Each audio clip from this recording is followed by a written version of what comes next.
Hi, I'm Carol O'Mara, horticulture entomologist with Colorado State University Extension here in Boulder County. Today, the soil is warmed up enough and the weather is starting to let us get out in the garden. We're going to be looking at planting peas, lettuce, spinach, and some scallions. We're ready to plant those peas that we were soaking in last session, and we've got our pea fence all set up here. You can see we've got a really stout wire going on, but there are a lot of different pea trellises that you can pick from.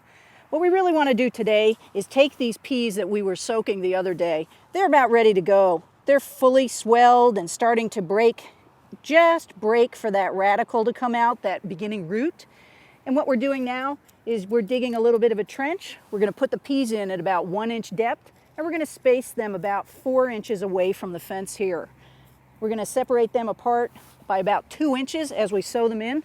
But once we've dug this trench, sowing peas is a snap. We gather them up, hold them in our hands, and we just simply lay them in nice and gently as we go along this fence here. It's quick and easy, and as we're getting ready to finish up the first sowing of peas, because we can do several, we get these in, we cover them over gently, and our peas are ready to go. We're going to get ready to go ahead and plant the companions to peas at this time of the year in putting in lettuce, scallions, spinach, and onions from seed. If you don't have a chance to build your raised beds, the way we've prepared this bed today is as a wide row.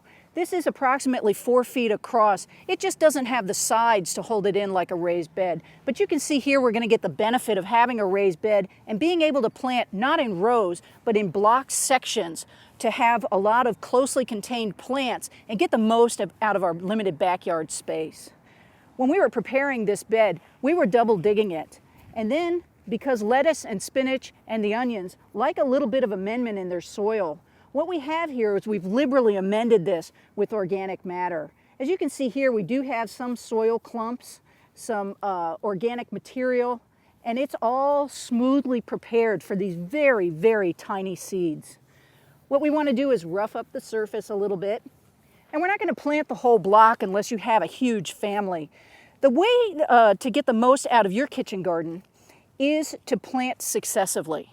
You want to put in maybe one section, approximately 6 to 8 inches across, of lettuce, and then another section of your spinaches, and then your scallions. 2 weeks after that, you'll come back in and continue to sow down the line.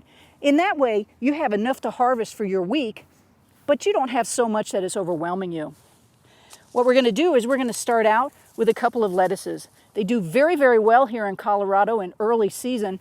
The only problem is they're going to be pretty ephemeral. They like to burn out in summer when the heat takes hold, but that doesn't matter. We like putting it in anyway. We're going to direct sow just by sloughing the surface a little bit with our fingers.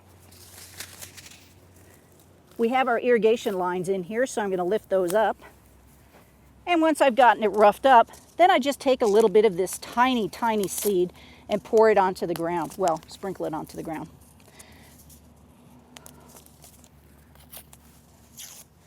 We're going to take a little of this tiny, tiny seed and sprinkle it across the ground. As you can see here, lettuce seed is very light and fluffy. It can be a little bit difficult to control because of its size and weight. So really all you want to do is just sprinkle it around. As these plants grow, they're going to fill in this space no problem.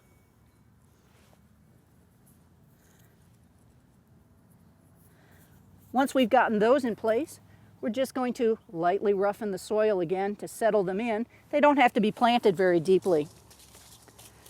Next, we'll move on to our scallions.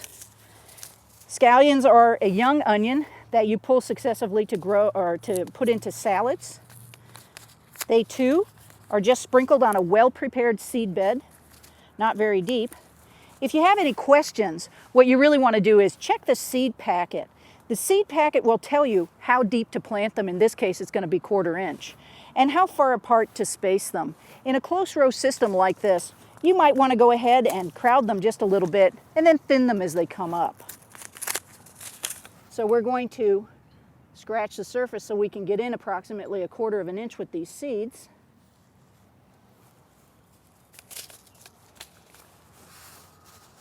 Pour them into our hand and sprinkle them into the soil.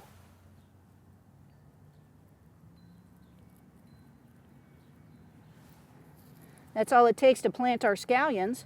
And I'm going to go ahead and just plant half this block. My family doesn't like too many scallions, so I'm going to come out here in another week and plant more of those. Once I've got those in, again, I'm just going to lightly firm the soil back over it. Spinach does extremely well in the Boulder County area. It grows fast and it really tastes nice and sweet. Sowing it is the same as you would for lettuces. Again, we're checking the packet. So what we want to do is put it in a little bit deeper. This goes in at about a 1/2 inch. So we're going to take our trowel for this one and we're just going to slide the soil to the side at this point to get it to the depth that we want it. Taking it with the trowel, you can see that we can move a lot of soil right out of the way, and this doesn't be a time-consuming affair. As you can see here, the spinach seeds are much larger, so they're easier for us to see how many we're sprinkling into this one area. Putting it in, and again we're going to be succession sowing this, so we have spinach all spring long for our salads, for steaming, for stir fries. Now we just firm it over a little with the soil and it's ready to go. When you get big clumps like this, in something where you're working with a very finely prepared seed bed, go ahead and crush those up so that they don't inhibit any seedling growth. The last thing we're going to look at sowing today is onions from seed. Colorado is a perfect area for growing onions. And one of the things that make us really special is that we are so successful in growing onions from seeds, there really isn't a reason to rely strictly on sets or seedlings. If you put your seed in the ground now for onions, you will have bulbing onions just as early as you can for any of the other ones, with the exception of sets that's already start out at about 1 inch in size. Sowing onions is easy. You want to put them in around the same time as you do your peas.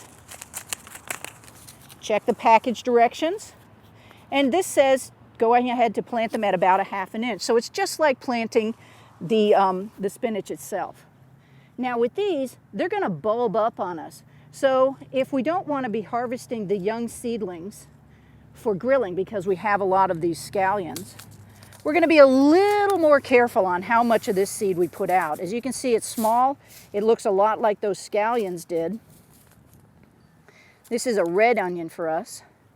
So I'm not going to sprinkle them liberally across because I'm going to want them to bulb up to good size. So I'm going to be taking care to watch to space them apart about 3 inches apart, and then we'll be thinning them. So I'm going to be taking this down the center of my planting area, and then I'll be planting another 3 inches and so forth. This whole section will be allowed to go to the onion. Now as they get larger, to give those bulbs room to grow, I will be going ahead and coming in and thinning them, but it'll just be more of a red scallion at that time, and those are just as good on the grill. I'm Carol O'Mara, helping you to garden.